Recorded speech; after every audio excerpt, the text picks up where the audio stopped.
some of these things, we know that even after the pandemic, these unexpected costs will still continue to happen. We also know that students who have access to emergency grants are 2 times more likely to stay in school and complete their program of study. That is why we must ensure emergency grants are made permanent.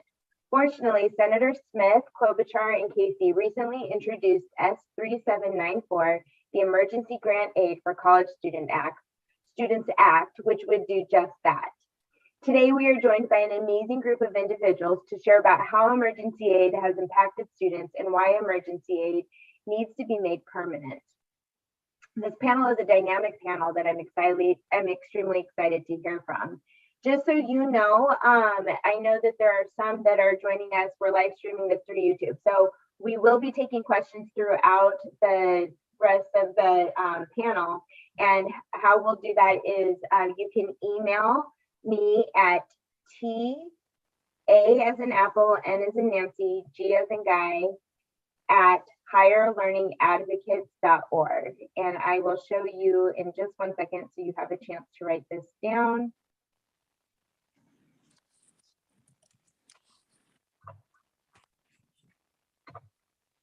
So again, here it is. It's Tang, like the juice, at higherlearningadvocates.org.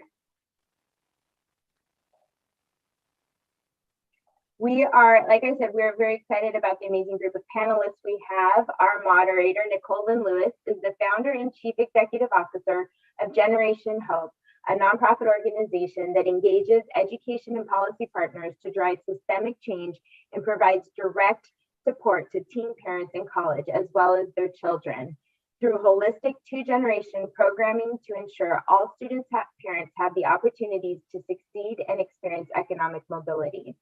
Generation Hope surrounds motivated teen parents and their children with the mentors, emotional support, and financial resources that they need to thrive in college and kindergarten, thereby driving a 2-generation solution to poverty.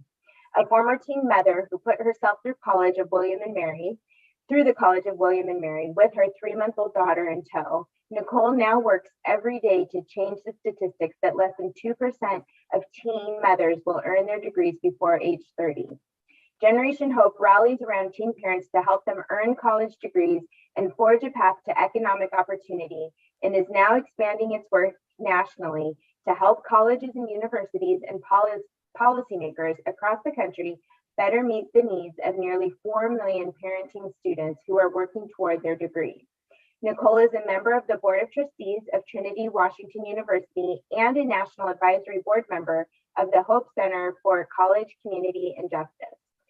Most recently, she was honored as a 2021 luminary in economic mobility by the 1954 Project, alongside 4 other innovative Black leaders in educational equity.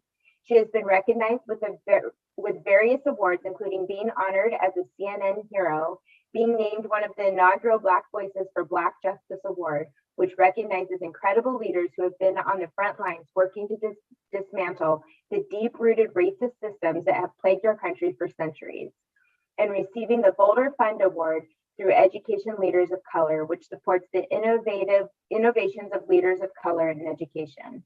She was the National Grand Prize winner of the Jocelyn S. Jaff Award and has been featured on major news outlets, including Good Morning America, CNN, NBC Nightly News, and the Washington Post. Nicole is a nationally known author and speaker with her critically acclaimed book, Pregnant Girl, released by Beacon Press in the spring of 2021. If you have not had a chance to read it, I strongly recommend you do. I love that book. I finished it in less than a day. Nicole holds a master's degree in social policy and communication from George Mason University and a bachelor's degree in English from the College of William and Mary. Nicole and her husband, Dante Lewis, live in Maryland with their 5 children. Nicole, thank you so much for joining us today. And I'm going to go ahead and hand it over to you so you can take it from there. Thank you so much, Tanya, and to Higher Learning Advocates for this opportunity to focus on such an important topic today and for allowing me to be the moderator of this conversation. We at Generation Hope see the impact of emergency aid in our work every day with teen parents in college and with student parents across the country, and it's a key priority of our organization's policy agenda. So couldn't be more happy to be in conversation today. We know that the challenges that college students face every day were only exacerbated by the pandemic. And this is especially true for parenting college students who were already disproportionately experiencing housing and food insecurity even before COVID-19. Just to give some numbers around the importance of emergency aid, in the last year, about 17% of college students have experienced homelessness. 39% have experienced food insecurity, and 42% of students cited financial reasons for stopping out of college. So clearly the numbers tell us that this is a significant need. As HERF dollars begin to subside, students will still face these challenges, and we need to ensure that they continue to have access to emergency funds that can mean the difference between them being able to continue or to stop out of school. The best people to tell you why the extension of emergency aid is so important are students themselves. And today we're joined by two Generation Hope scholars who are both student parents, Jocelyn and Bryony. We're also joined by Dr. Holloman, who will be providing the critical perspective of a college administrator in terms of why emergency funds are critical to student parent success and student success. So I am just really excited to be joined by these experts today, and I want to dive right in to our conversation. So I'm going to start with asking each of you if you could tell us a little bit about yourself and why you decided to be a part of today's conversation. And I'll start with you, Bryony. Hello, my name is Bryony Hearn, and I am a junior at the University of Maryland. I thought that it was important to be here today to share my experience on how the pandemic really affected me from losing my job and how just the emergency aid helped me to stay in school. Thank you so much, Bryony. And Jocelyn, I'll ask the same thing. If you could share a little bit about yourself and why you decided to be a part of today's conversation.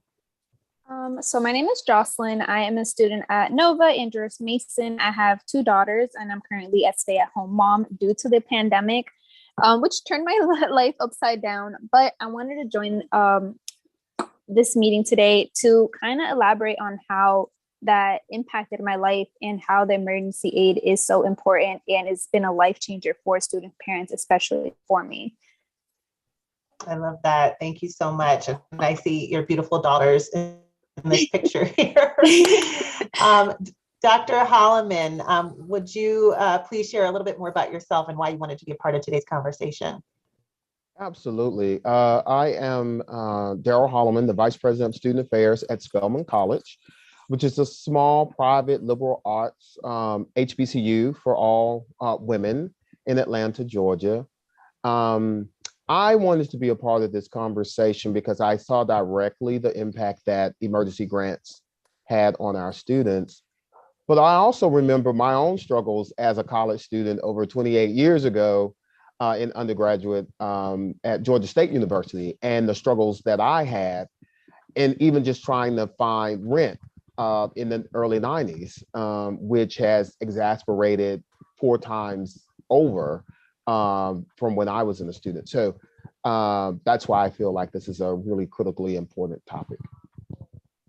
Thank you so much. And I appreciate both the perspective you bring in terms of being and working in higher ed every day, but the personal connection to this issue, which is so important in talking about, why this is important, why is it impactful.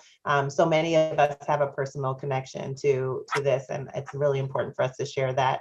I want to also include Josh, who is an additional panelist with us today. If you could share a little bit about yourself and why you wanted to be a part of this conversation. Hello, firstly, I would like to express my gratitude for allowing me to be on this panel. Emergency aid has significantly helped me. I'm a former foster youth, and I've had a lot of struggles, not just related to the COVID-19 pandemic, but just in life in general.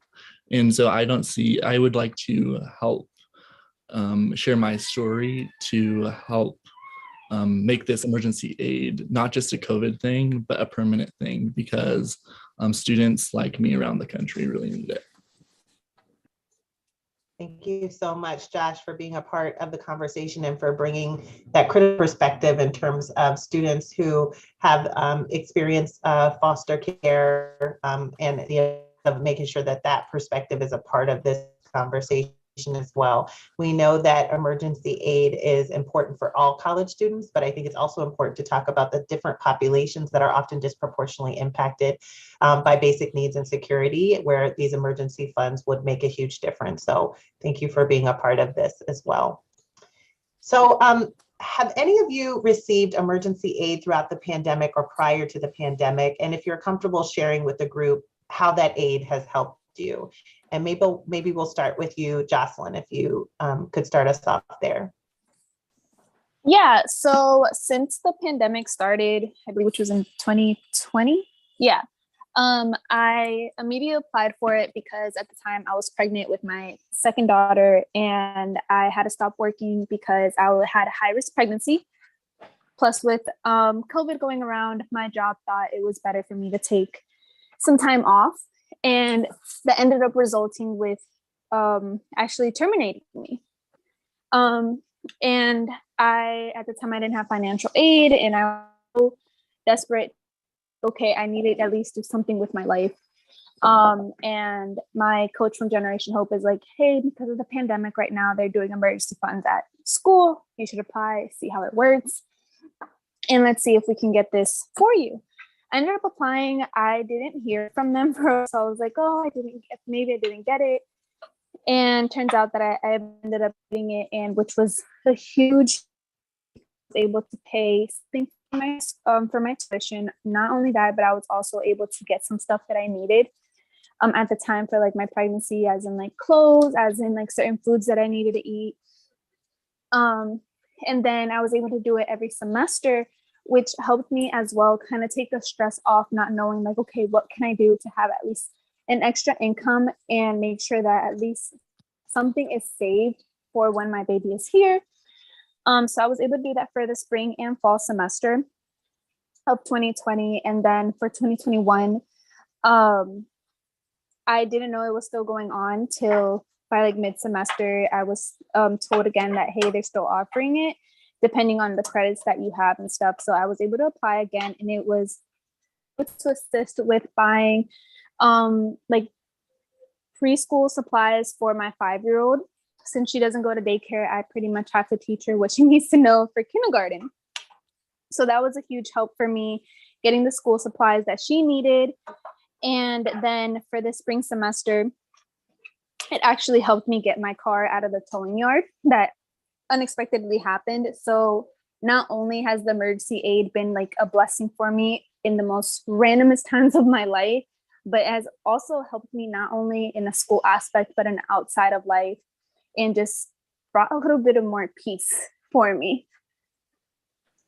Thank you so much for that, Jocelyn. And what I hear from your experience is the fact that emergency funding was critical for you to connect the dots and in your life. There sounds like you were juggling so many things, and just the importance of being able to take care of those things made it possible for you to continue on in school. And I think that's really important for people to understand, is that it helps to cover, direct costs for tuition and books and things like that, and supplies for classes. But it also, in your case, you had a pregnancy, you have all of these things going on.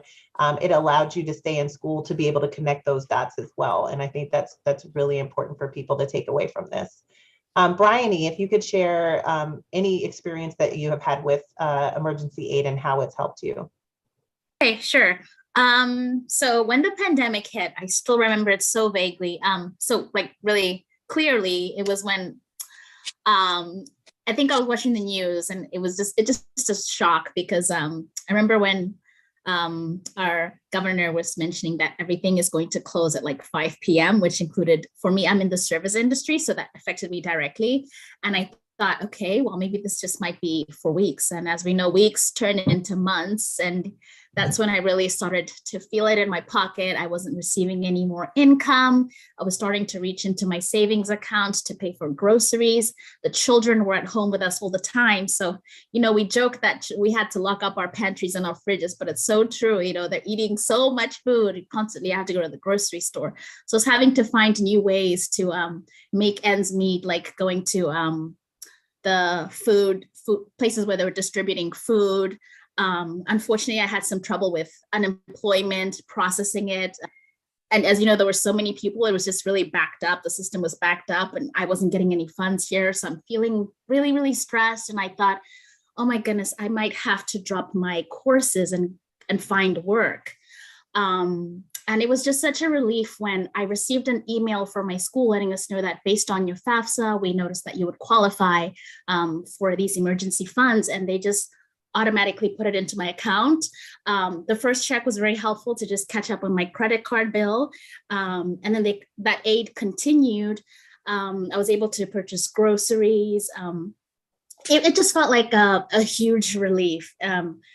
And I was able to actually stay in school because like I mentioned earlier, I probably had to stop school so I can provide for my family, but it felt like a weight had been lifted off and I could just continue courses. And in fact, I took more courses where I normally take 12, I took 15 just to speed up this process and get through. So it was very helpful in me staying in school and also not applying for a loan because I've been debt free for so long, but I almost hit that credit loan. I was really desperate. Thank you for that, Bryony. And also, I think something that really sticks out in both of your stories is the peace and the relief. And something that we've also been talking about in light of COVID when it comes to college students is mental health. And it's really interesting to hear the connection between emergency aid and mental health for college students, particularly if you're parents and you're juggling all of these different expenses, that it gave you that peace and that relief that you needed. And in your case, that you were able to not just stay in school, but take on additional classes, which is incredible to think about doing in the middle of a pandemic. So thank you for sharing that experience. Josh, would love to hear anything you're comfortable in sharing around your emergency aid experience.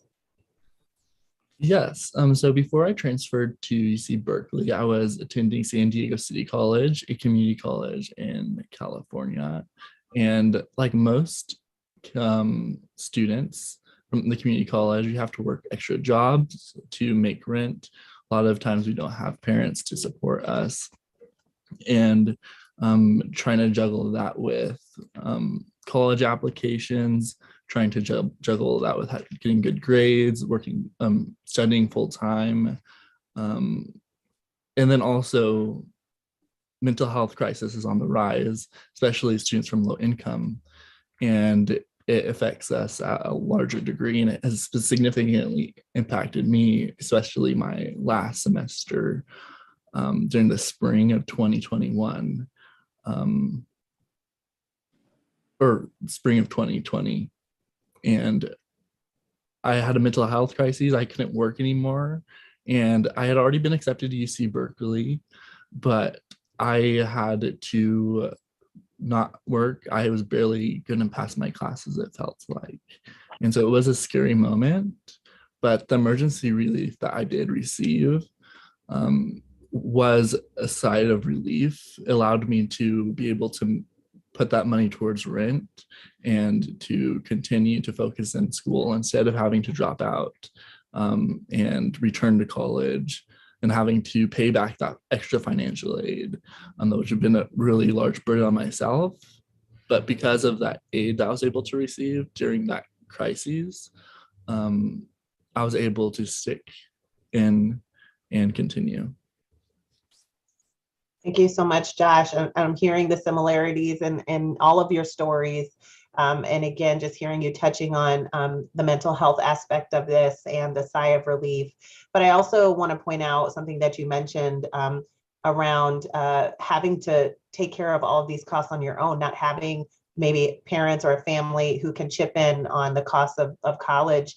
And we know that 49% of today's college students are shouldering the financial obligations of a college degree on their own. They're financially independent. I think there's some perceptions that percentage is a lot lower, but it's a significant portion of today's undergraduate population that are financially independent, where these emergency funds can be pivotal in terms of making sure that they are able to stay in school. So thank you for sharing your experience with emergency aid. Dr. Holloman, I know that you're hearing these stories, and these are stories that you probably hear in terms of your own work with emergency aid programming at Spelman. Would love to hear about how you all are have been rolling out emergency aid funds to your students and the impact that you've seen. Absolutely. And first, thanks to each of the individuals who just shared their stories, because it really is a sense of being courageous to be able to figure out ways to continue your educational pursuits. I think that we oftentimes in our American context see college as a privilege more so than a right. And, we very much believe people should go through the K through 12 system, but when you get to college, it is still very much a sense of privilege, which gives it a sense of personal responsibility is probably deeply embedded in how people look at a lot of college students. But as we have seen here, our college students are facing very different situations now that happened, even when I was an undergraduate. It's much more complicated. I think on our campus, even before the higher ed emergency funding grants came out, we actually started a campaign on our college to raise student emergency funds, because what I was struck with was the number of our students who didn't have the resources to pivot once we closed the school and had made a determination to close. And so I very clearly, very similarly to Birani, I hope I said that correctly, right after spring break was when, the first realm of school closing started. Our school was one of the first to close as a sense of caution and protection for the community. No one knew, how this virus was spreading. We didn't have any of the data that we have now. So we closed the school, and almost immediately I started to receive emails from parents who were asking for support so that they could get their students' things out of the residence halls. And so we started a campaign. We raised out of that campaign about $500,000. But then that money goes very quickly when you do these campaigns. And I think, the whole premise of this is, well, what is the reason for these continued emergency grants? Well, if you do a campaign on a college campus, it typically is for a very short amount of time. And you raise, a certain amount of money, but then that money is not replenished. And so as you issue out that money, the coffers go, down low. And oftentimes people give, many times, out of a sense of either interest or there's some emergency that is surrounding that is prompting people to give. And so many of our college campuses haven't set up sustainable emergency campaign funds because a lot of our colleges are having their own campaigns that are running, right, for other, university and college priorities. So we set up the Student Emergency Fund. The HERF grant came in. I think I'll share these numbers later. I think there might be some opportunity to do that. But I was really shocked at the amount of money that we were dispersing in such a small amount of time. My last thought is very much with each of the students' experiences here. We assume in our very traditional privileged way that we look at colleges that, the students' parents will take care of it, right? Well, we have two students on this call who are parents themselves. And then we have one student on the call who was in the foster care system. And so, this idea that there are resources that students are able to go to may not be available. and the number of students whose parents lost their jobs during the pandemic and still are trying to rebound from that. And so I think I'll just stop there, but I think, there definitely is the need for a continuation of emergency funds. Thank you so much, Dr. Holloman. And I appreciate you taking us back to the very core of this, which is education is not a privilege, it's a right. And that includes higher education. And that's such an important place for us to start from. And it's really encouraging to hear about your institution stepping up even before HERF dollars, to raise those funds to ensure that students had what they need to be able to make it home, because that was a scary time. And it was a time for many students where, how do you make it work? How do you get off campus? Where do you go? We know that there were students who didn't have homes to go to. And that's a part of this connected to this conversation. So really appreciate your perspective there. I know for the students on the call, we've talked about how emergency aid has impacted you directly. Curious if any of you have seen how it's affected and impacted other students, and if you have anything to share there.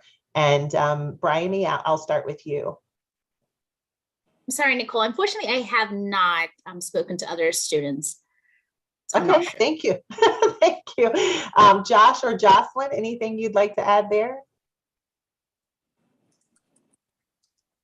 I know from my experience, I have a friend who is also a student parent, and a lot of stuff goes on her, including with helping out her own family besides her son, as in her parents and her siblings, because the pandemic not only affected us individually, but also like a family household.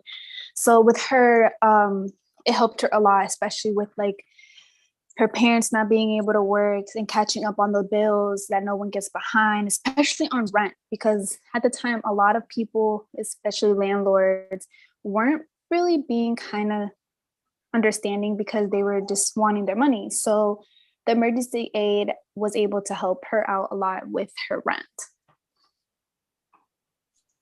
Thank you for that, Jocelyn. I think it's such an important point, and we see that as well, where not only are student parents providing for their children, their dependents, but oftentimes they are breadwinners in their homes for other family members and helping to pay rent and put groceries on the table and all of that.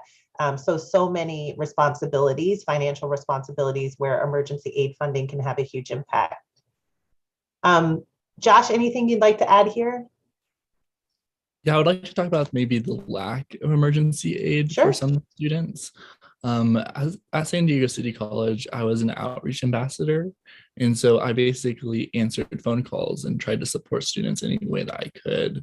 And it was actually quite devastating how frequently a student would be like, I need financial aid, but I'm not getting it. Like, I'm gonna have to drop out. Like, what else do I do? And I would try my best to help support them in the way that I can. But the lack of emergency aid or the inadequate amount of financial aid, especially at community college, where I only received $500 per semester, where now I'm at Berkeley, I'm receiving something like $1,300 per semester. And I was quite frequent where students were living out of their cars. They're trying to find Wi-Fi spots, and we were able to like provide that for them. But it was quite devastating experience. We saw, especially at community college, so many students drop out and having to pay that financial aid back. And which I feel like if they had that emergency aid, enough of it, they would have been able to stay in school, because these students, they wanted to stay. They knew the opportunities that education would bring them, but they were unable to do that despite how eager they were. And just want to look at the demographics of maybe a community college student is mostly historically underrepresented students, but we're receiving the least amount of aid compared to the four-year universities, which are primarily white and privileged institutions. Thank you for that, Josh. And thank you for also being in that position, fielding that outreach. And I'm sure that was not an easy job, but also gave you a sense of as you said, the lack of support and how many students were really suffering. And I think what you described is what we see at Generation Hope every day. You know, we're working with hundreds of teen parents as they're working on their college degree, and the lack of support across higher education financially for students is glaringly clear in our work each and every day. And we've always had an emergency fund since our inception, and you know, that has been important because prior to the pandemic, most schools didn't have something like that in place. So we have been able to provide that emergency funding to our students for 12 years now. And we've seen the impact of even small amounts of money that have huge returns. Because as you said, it can allow someone to stay in school and to stay the course. And of course, that can be game changing, particularly for marginalized populations. And I thank you for bringing that into this space, which is really important for us to talk about as well. Dr. Holloman, as someone who's working directly with so many students, how have you seen emergency aid impact students? I know we're talking about just the lack of support that's out there. I'm sure that you've seen the impact that this has made in the lives of students at Spelman. No, absolutely. And I think, you know, leading into the answer to that question is even to request emergency aid is so deeply personal. And I think when people come forward to ask for this help, because it involves financial help, and because we are in a country where, you know, everybody pull yourselves up by your bootstraps and, you know, it'll be okay, that I think for many of these students, they don't share their experiences. And so I could see why some of the students on this call said, you know, I really don't know that many people, because people just don't want to share that they've had to ask. We were able to track the data at our college, and even prior to our receiving the HERF Fund money, we had distributed about 500 students over $200,000. When we received the HERF Fund money, we have 2,100 students that are typically enrolled on our campus. More than 50% of those students apply for aid. So I was shocked by that number. Half of our population requested aid, and we ended up expending about $1.7 million of that HERF Fund money.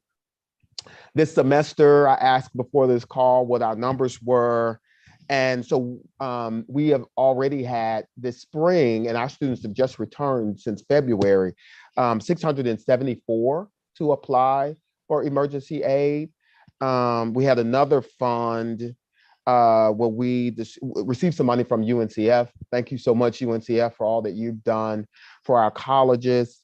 $5,000 has been distributed for food insecurity for about 10 or so students. And then UNCF also provided funds for tuition assistance. And to this point, we've distributed $55,000 for about 55 students. And the emergency funds, we've distributed about $44,000, right? $600. And so that's a lot of folks, right, that are in need. And I think when you work at a school such as Spelman or UMD and some of the other schools that our students have attended, people assume, oh, they're at these, you know, elite privates, right? These big publics. And so that must indicate that they don't need money. But what I think we're finding is people that are in need are also very smart, right? And so they're in college because they deserve to be there. They should be on the campus. And we should be creating environments where they don't have this financial imposter syndrome, where they probably have come already to the campus feeling I don't belong here, right? Because of my socioeconomic status, my race, my gender, my sexual orientation, all right? And so we could eliminate that. It would be just an amazing feat. Primarily what we found with our emergency fund was that students first category requested funds for rent, right? The second was for food. which are just the basics, right? Just a place to live and some food to eat, right? The third category, which I want to be very clear, a lot of times emergency grants don't cover, was for tuition. And so what we would do if there were tuition requests, we would work with financial aid to try to help those, those students with that. And then there were other multiple, kind of categories that fell within that: travel, those kinds of things, gas.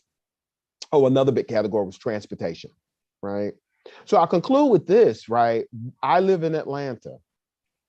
The average rent for a 1-bedroom apartment in Atlanta is $1,700, right? A month.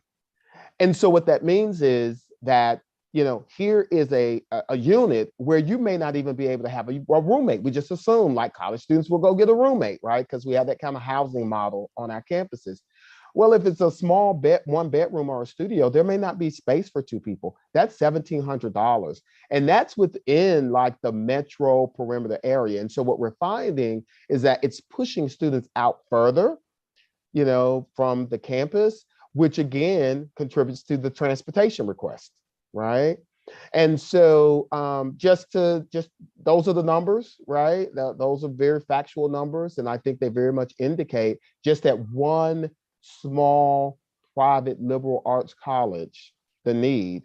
Can you only imagine what the need would be at larger public institutions, right? Where thousands of students are there. So I'll just end there. Thank you so much.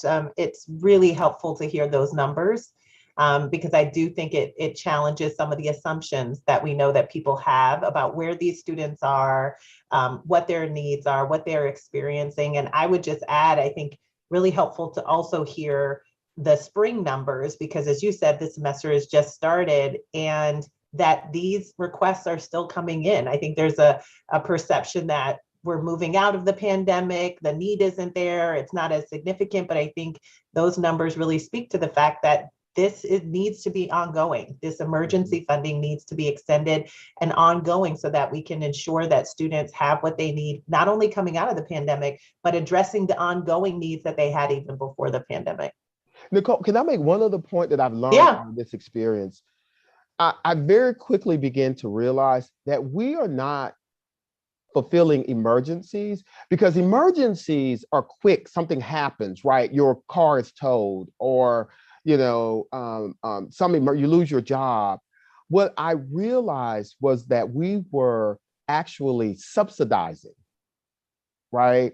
A lot of the financial experiences. Those are 2 totally different perspectives, right?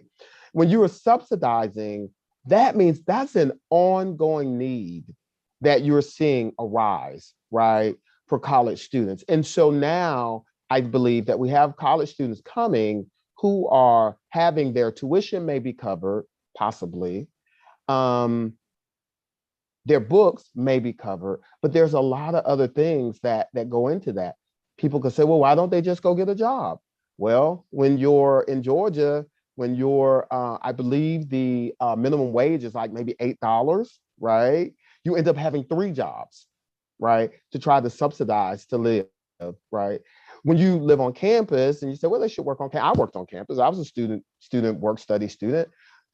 I don't think that fund has increased beyond $4.75, $5 for at least the 28 years that, I received the funds, right?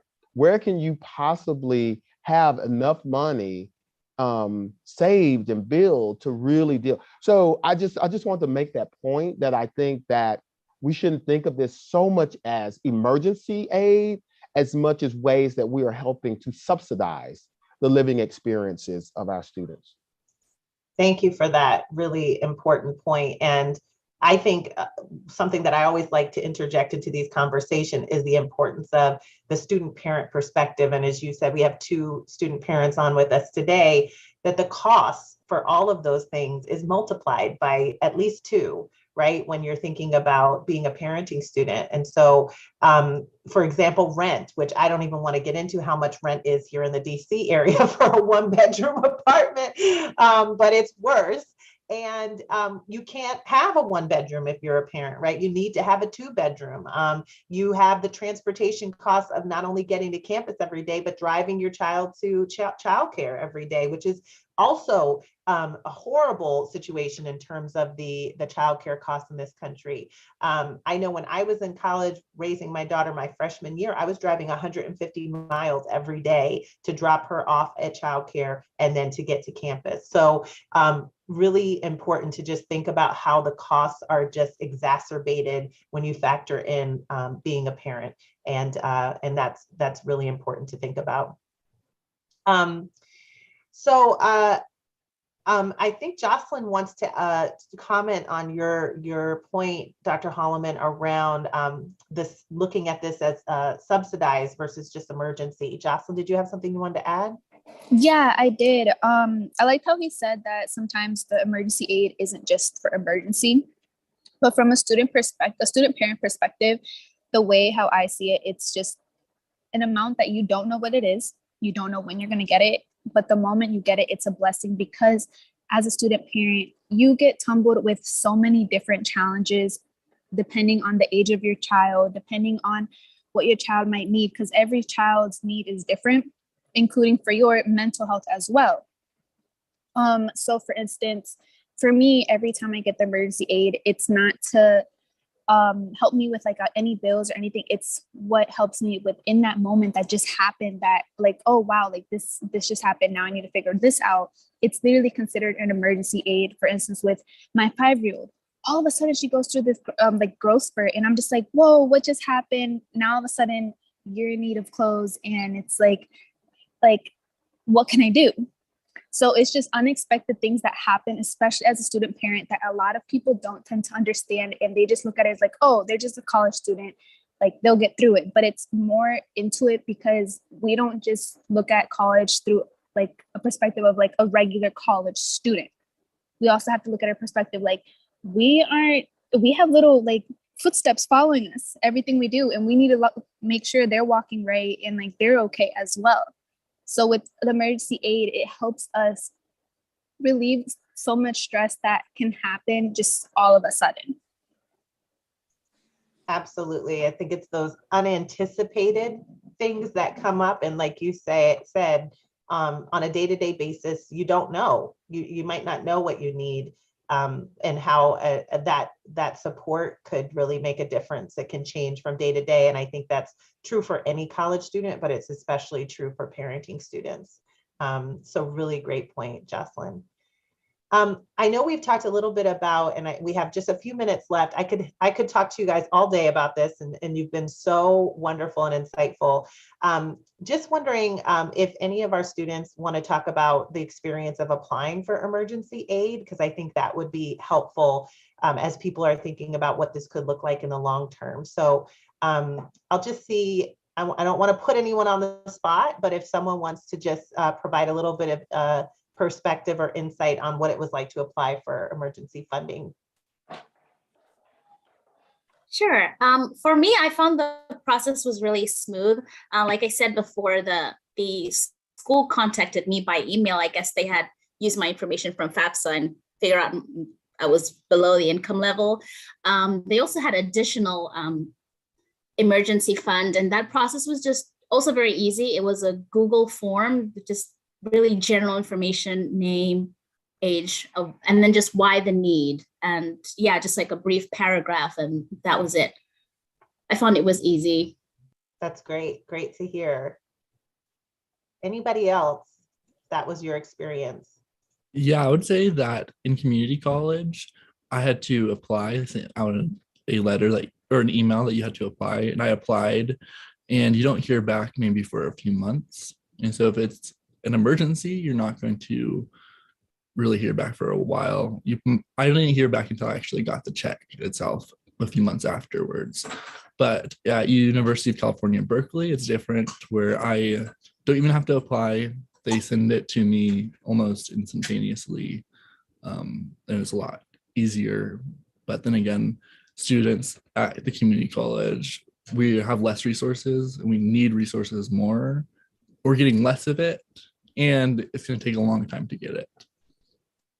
Thank you for that. Jocelyn, anything you wanted to add about your experience? Yes, I can agree with Josh that from a community college aspect, it is a bit more complicated and to apply and not hearing back and not knowing when you're going to get it.